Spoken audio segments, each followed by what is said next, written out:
it was, yeah, if I just keep buying houses, eventually I can take the foot off the gas at work and retire and have some wealth and some income. And that's probably a bit naive as well. Welcome to Unstoppable Podcast with Harry Sardinas, inspiring conversations with influential millionaires, investors, thought leaders, entrepreneurs who are making a massive difference with their innovative products and services, and sharing the challenges and wisdom of how they sold their first million. So, Sam, how you decide to become a property entrepreneur? And is that really that easy to become wealthy in property? Or you really have to do the work and exactly with something that you share very powerful as well to build your brand, to be what try to help other people? Because could be a misconception there. Don't get me wrong, my first business was in property rent to rent. We sold 5 million doing the thing, and we love property. Yeah. But it's really that easy, Sam, or what is the secret sauce? And tell us first why you decide to become a property entrepreneur. What happened? Do you read a book? Do you have a friend? Um, so why did I get into property?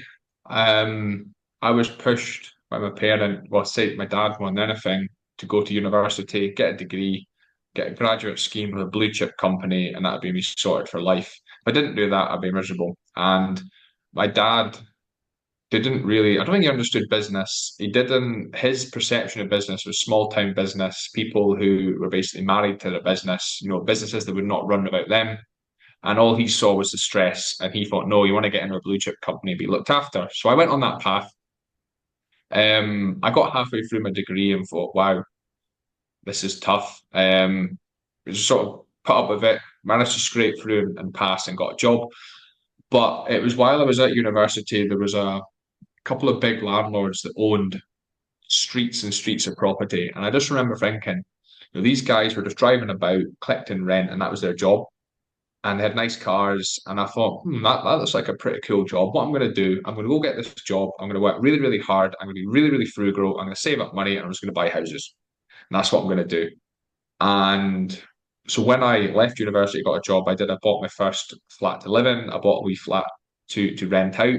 Now, for those of you listening who are also based in the UK and thinking, wow, how can you do that? No one can get on the property ladder. Where I'm from in Scotland, you were buying really good quality, decent two-bedroom flats for £80,000 back then. And you could Wow. buy stuff down at 50, £60,000 quite easily. But for something half decent, £80,000, 80 to £100,000 got you a good property. So it's very, very affordable to get on the property ladder in a lot of areas of Scotland and still live in a decent location. So you got my first bought a house to live in, bought a house to rent out. And really it was, yeah, if I just keep buying houses, eventually I can take the foot off the gas at work and retire and have some wealth and some income. And that's probably a bit naive as well. Oh yeah. And naive, but yeah, fell into it. I Because mean, there Sam, is money to be look, made. if you have Yeah. okay, hold on. Let's wait for a minute. If you have a job in a blue chip company that pay you a lot of money, that make you really comfortable, why you decide to give this up everything and to go full time into property where you were of the risk that you were taking? And I mean, your dad was not happy. Yeah, we say you crazy.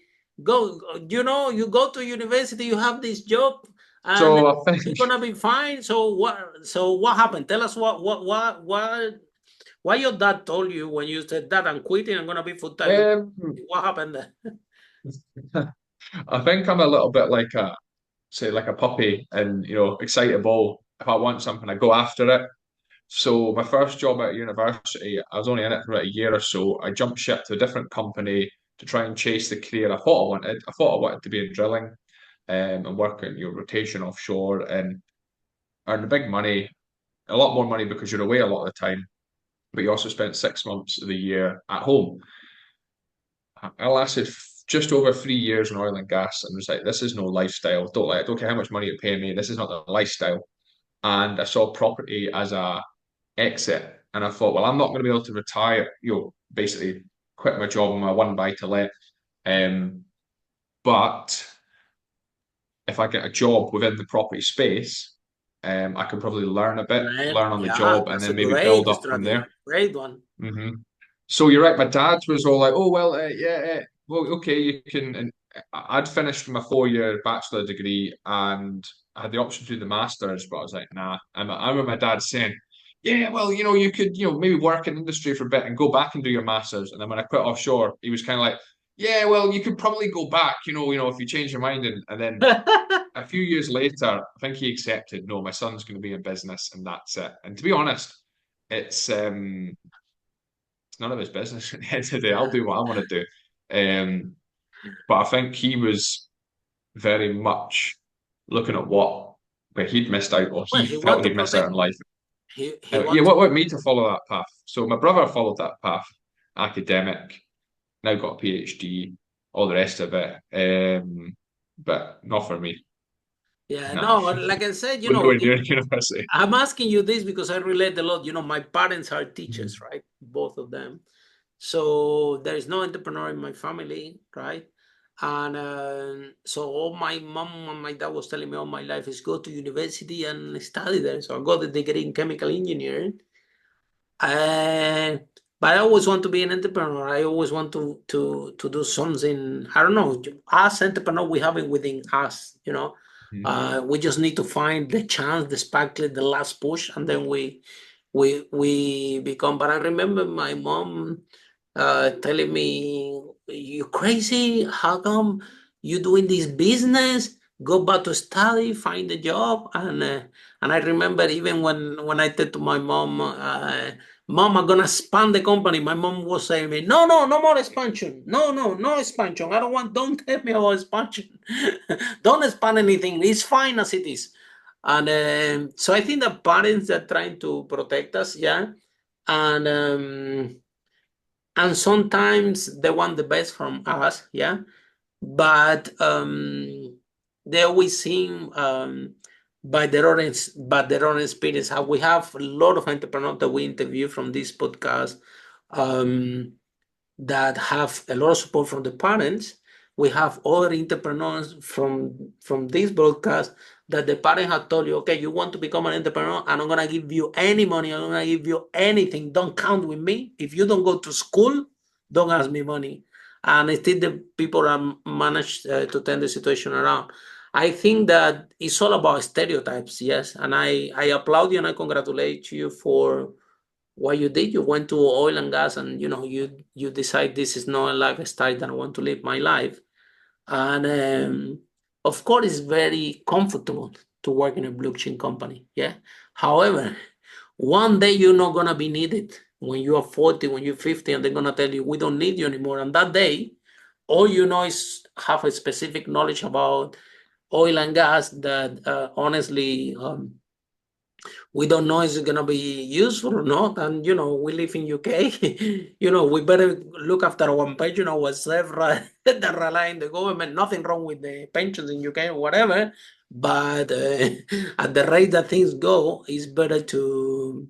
I used to have a landlady, Jewish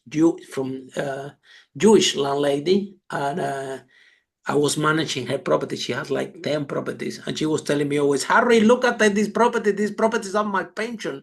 And I'm like, what this woman is trying to tell me? And little did I know that actually that was her pension. The property, she was living out of the properties, and she was traveling the world, and that was literally the pension. The woman was retiring and was making rental income. All the houses they were paid off, all in East London. Yeah, some of them in East London. Yeah. So Sam, we are the captain of our own boat, and property is a vehicle. You said something very important, which is what do you want people to know you for? What are the people? What do you want to specialize? For example, we did specialize in rent to rent, and we love it there. I love property because property is the way that we build wealth really quickly. That makes sense. But I remember that it took a learning process. It was hard at the beginning. It was something that not too many people will cope with this, because at the end of the day you're learning, right? And a lot of elements go into place. I remember one day I was talking with a property investor friend of mine. We were working in London, and we saw a building like this and a building like this, and a house was in the middle lower. And that guy told me, Harry, you see this hole there? He said, yes. He said, this, we call it airspace. And what it means is that you can build on top and to the same height that the buildings in between. And he told me very little people know this in UK, but this is an opportunity for you to make money in property. So my question to you, Sam, is what is this little knowledge? What is this specific knowledge that you have in your company, and what are you known for in the company that separate you, that make you difference against your competitor? Pretty much in UK, I know almost everyone in the property space. So what is that secret sauce? And it was really that easy? Or tell me, for example, what was your biggest setback in property, and how you how you become that setback? I think there is a secret sauce as such, but you just need to be consistent. Work is the You secret need to sauce, work. yeah. Yeah. But what am I known for? I'm a technical numbers guy.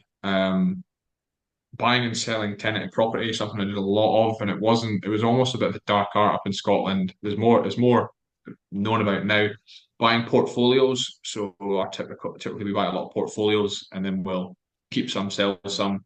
So I've had a few consultancy calls recently, people wanting to tap into my knowledge and structuring the portfolios, how to finance them, how to make sure when you're buying blocks you're not getting hammered on the loan to value, and just all the workarounds really. So I guess raising finance and structuring deals is probably one of my skill sets. I've never been one for hammers and spanners. Yeah, so hammers and spanners, that's something I've always avoided. I'm the guy that goes, tell me how much cash you need to do the refurb, and I'll just put that into the deal and figure out the rest. So I have had a couple of business partners over the years. I had a letting agency at one point, which is now sold. And my partner in that was really good with the hammers and spanners. And then my other business partner was more in the portfolio. He's kind of built his reputation on flipping properties and the renovation side of things. And more recently, we're in business for our trading business. So again, you're partnered up with this. I don't like anything to do with refurbs. Give me the number and I'll plug it in my spreadsheet, and away we go. And then we said your biggest setback. I think as you get bigger in business, the setbacks get bigger or the challenges get bigger, but you just have to get on with it. So, as I said, when you start out, you buy your first property, you go through the process. There's loads of things you just will never be able to pick up from a YouTube video or a course or theory. You just have to go and do it. And so from going from buying one by one to then buying, I bought my first block of 6. And I remember just thinking, wow, oh my God. And then it went over the line. I went, there's nothing different other than bigger numbers. And then we did last year, we did the biggest deal to date. It was 4 million a property for 2.9. We paid for it, 39 properties. Follow us for more interviews with world's most influential, audacious entrepreneurs that overcame challenges and adversity, providing you with the blueprint of how they sold their first million so you can grow your business exponentially.